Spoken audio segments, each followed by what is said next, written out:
scriptures say that. Everybody says it's the truth. But we never accept it. The mind doesn't accept it. So you imagine an emptiness where there is abundance. You create a famine where there is abundance. And then you rush out into the world begging for objects of the world, begging for emotions of the world, begging for knowledge from the world, when you have it all. You know, if you really did not have money and you went begging, it's understandable. But for a billionaire to go out into the world begging is absurd. And every time you go out into the world begging, and I'm using this word because I'd like you to think about what you're doing, and then you yourself will understand that they are all beggars. You go out into the world for fulfillment, begging for things from the world, when you already have enough. So that's the starting point. When you don't know that you are full, you become a fool. So you have to replace the two O's with a U, that's all, in life. Thereafter, the mind strangles. So what does the mind do is what you need to understand. It projects a deficiency. It projects a lack. It imagines enemies outside. You believe one person is cheating. You know, the worst part is that you don't trust the most trustworthy people in the world. And you fall a prey to cheats. This is the history, autobiography of every human being. Portrayed in Shakespeare's play King Lear. He immortalized this. King Lear had 3 daughters, as you all know. I hope you know. No, you know what I'm saying? Because in Western countries, they've stopped teaching Shakespeare. What a tragedy. So anyway, 3 daughters. The first 2 daughters were after his money.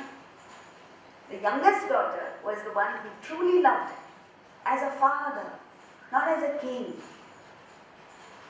And so on his 80th birthday, watch this movie, I think a movie or play where, what's the name of the actor? Fabulous. On his 80th birthday, he played the role of King Lear. It will come back, the name, I'm getting old. On his 80th birthday, he wanted to retire, so he drew a huge map of England and divided it into 3 and said, each of you 3 daughters will get 1/3 of my territory. And then he asked the daughters, but before you actually get territory, I want to know what you think of me. This is the weakness. He's a king. And he asks his daughters, what do you think of me? Which means he wants his daughters to flatter him. The first 2 daughters go into poetry, praising him to the skies, and he's pleased as punch. The youngest daughter sees this tamasha going on. She's vivid. She's mad with her sisters. And mad with the father, falling for it. And so when the father turns to her and says, and now, my dear, what have you to say? She says, nothing. And he flies into a rage and says, nothing? Nothing comes from nothing. So he doesn't give her anything. And the rest of the story is the tragedy, where the 2 older daughters torture him, take away everything. And in the end, it's the youngest daughter who comes back and serves him. This is what your mind does. So, now what happens is, because of this lack of self-sufficiency within, you project it outside. And you pick on the weakest person outside and say, this is the person because of whom I am unhappy. So in the Indian context, it's usually the mother-in-law, weakest. Then, if you are proved wrong or you get caught, and you are forced to concede that you've been wrong, you very conveniently shift to somebody else. It's not the mother-in-law, it's the boss.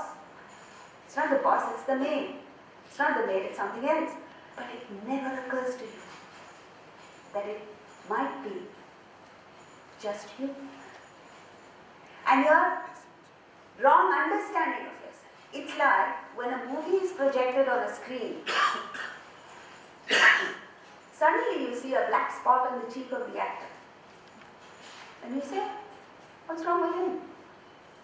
And then suddenly the same black spot appears somewhere else, and somewhere else, and somewhere else. And you believe it's out there.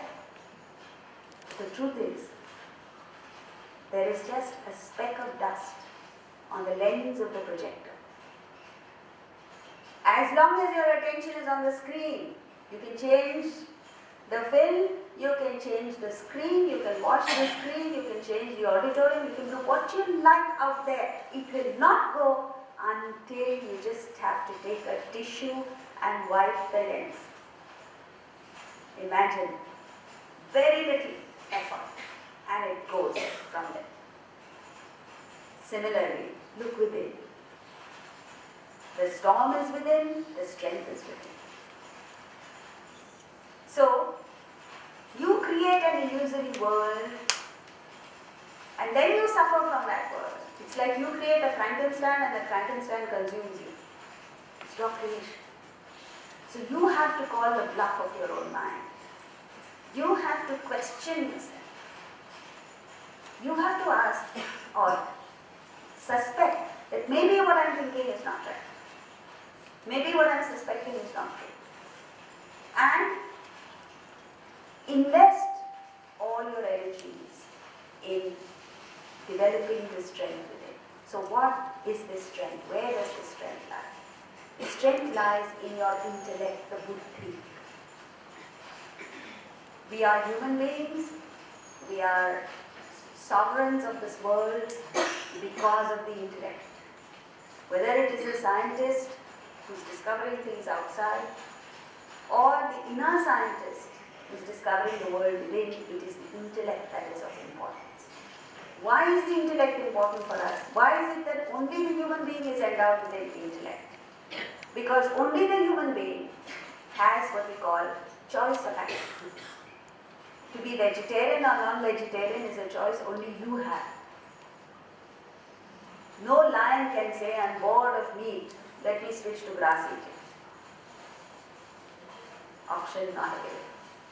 No tiger can say, I don't like this vicious life, let me be timid like a deer. Not available. But you and I have this choice of being noble, good, or vicious and criminal. And since we have this choice, moment to moment we are exercising this choice. We are gifted with an intellect with which to make the right choice. Now, unfortunately, whoever created us made a mistake. He gave us the choice and he gave us the intellect, assuming that we will, number one, use the intellect, number two, strengthen the intellect. But he didn't bargain for the fact that the human being is basically a lazy animal. Since you need to put in effort to use the intellect and develop it, we don't do it. So therefore, we end up making choices with a poorly developed intellect, and that is the root cause of all our problems. Think of one wrong choice you made in life. Often people say, I should not have married this guy. What? How did you make it? Why did you make it? Intellect not available. Think of one right choice you made. How did you make it? Intellect was used. So this intellect is of importance. The intellect is what guides you. You know, and the other thing that happens is that whoever created the world has made it difficult for us, has made our choices difficult. Because, before explaining, I'll give you an example. Suppose you're invited to your niece's or whatever, 2-year-old birthday party. And you go there and you tell the little child, happy birthday, I've got a present for you, a gift, but you have to choose. And in one hand you have a box of chocolates, the best chocolates in the world, beautifully gift wrapped. The child can see the chocolate. And on the other hand, you have a plain white envelope with a check for 1 million US dollars. You got that? Not rupees, US dollars. What do you think the child will pick? Chocolate. Now what happens is, the mother stands behind the child and desperately says, the child looks at the mother.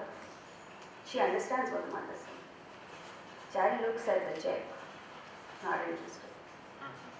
Grabs the child. I don't have to tell you what you would, I don't have to ask you what you would pick if you were given the choice. But what you have to understand is, what is the difference between the child and you? Why does the child take the chocolate? Appeals to the senses. Why does the child choose the chocolate? Instant gratification. Immediate gratification. Visually attractive. Subconscious Tasted experience. chocolate before. Happiness. First choice, love for the chocolate. Subconscious You love chocolates as much as the child does. Why do you pick the child? The value of Because you know what you can do with it, the child is Knowledge. The child does not know the value of the check. You know. So therefore, however much you love the chocolate, you don't even look at it. You grab the check. This is the problem with us. See, we opt for this touchy-feely stuff. Physical pleasures is something that you can understand, so you grab. You don't understand subtler joy. And I'm not even speaking of spiritual. Unfortunately, today, children are not exposed to anything. When we were kids, we had the joy of reading books and fantasizing, being with ourselves in the world of thoughts. And so we at least experience that. Today, it's not there. Today's kids are not exposed to higher joy. So therefore, and not forget that, just us. Because we don't know the knowledge of higher things, we don't know the joy content of intellectual delights, emotional joys, spiritual. We are constantly choosing material and physical things. We have become a generation of body worshippers. And in India, it's all about food. That's why there are so many TV channels on food. Yeah? You read the newspapers, they're full of food. Why? Because it caters to your obsession with food. You don't look at anything beyond. No, even when people go to an ashram, ashram means spiritual content. They come back and say, so if you were to ask them, how was it? Food was delicious. So therefore, expose yourself to higher things. Knowledge is of the essence. In ancient India, every child was exposed to spiritual knowledge. It was an integral part of the education. Today, in the name of secularism, it's not there at all. So it's not taught in schools because it's not politically correct. It's not taught in universities. In corporate life, it is considered a bad name to talk about spirituality. And parents don't know. So where does the child pick up values? Are we turning out a generation of monsters with no values? What is it? And how will they be able to face the challenges of life? The storms of life cannot be met with unless you develop this strength. Intellectual strength, which means question, think, inquire. Thinking has become the rarest commodity today. You don't think, you don't question. Why do you wear the clothes you wear? Because someone decided that you should wear these clothes. Because it's in fashion. No one thinks, does it suit me? Am I fit for it? Is my life mission in line with the clothes that I wear? No, they herd instinct. Everybody does. No one questions how should I be living life? How much of my time should I invest in different things of my life? You do it because someone else decides. Herd instinct. The person who thinks stands out as an exceptional person. So that intellect needs nutrition. And that nutrition is Vedantic knowledge. Get it. You know, in this country we have shortages of all kinds except spiritual literature. Grab it wherever you can. And that spiritual literature must blend with or match your personality. In other words, if you are an intellectual person, you need intellectual knowledge. If you are a devotional person, you need more of bhakti, devotion. If you are an active person, you need to work in a spirit of service and sacrifice. So there must be a match between the spiritual course that you espouse and your nature. And then there must be sincerity. If you are not sincere to yourself, how will you improve? Self-improvement is not to show off. Self-improvement is to gain the satisfaction, immense satisfaction. Yes, I am a better person than I was 2 years ago, 5 years ago, than when I was born. We are all born as caterpillars, dependent. Like a caterpillar feeds off a leaf all its life. But the caterpillar is not born to die as a caterpillar. It's born to transform into a butterfly and take to its wings and soar up in the sky. Similarly, friends, you and I are born immortal, but we are not designed to die mortal. We are born to take off into the subtler realms of the spirit. And then you become independent of the world. Then you will be able to weather the storm. Like, the fundamental truth is, all of us are a mix of spirit and matter. We all have matter, body, mind, intellect.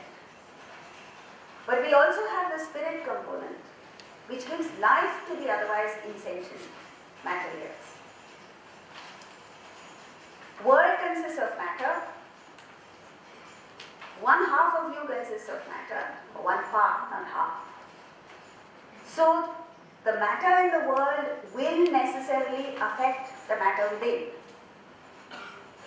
Take for instance, take a horseshoe magnet and take a piece of iron to the magnet. What will happen? It attracts, it influences, it affects the iron piece. However powerful the magnet may be, take a piece of wood to the magnet. The magnet doesn't have the power to influence the wood. Now do something interesting. Tie the iron and wooden pieces together and bring the combination to the magnet. What happens? What happens? It's affected. But even when the combination is affected by the magnet, the wooden piece in that combination is immaculate, untouched, unaffected. Similarly, friends, you and I are like this combination of spirit and matter. The world is a powerful magnet which influences the matter in you. The heat outside will influence your body, but not the real you, not the spirit. The world doesn't have the power to influence the spirit in you. But because you have tied yourself to matter, you have bound yourself to matter and identified with matter, when the world affects the matter in you, you seem to be affected. So you don't need to deal with the world. Leave the world as it is. Just disassociate yourself from matter. Disentangle yourself from matter. And then you will be in an oasis of peace and happiness in the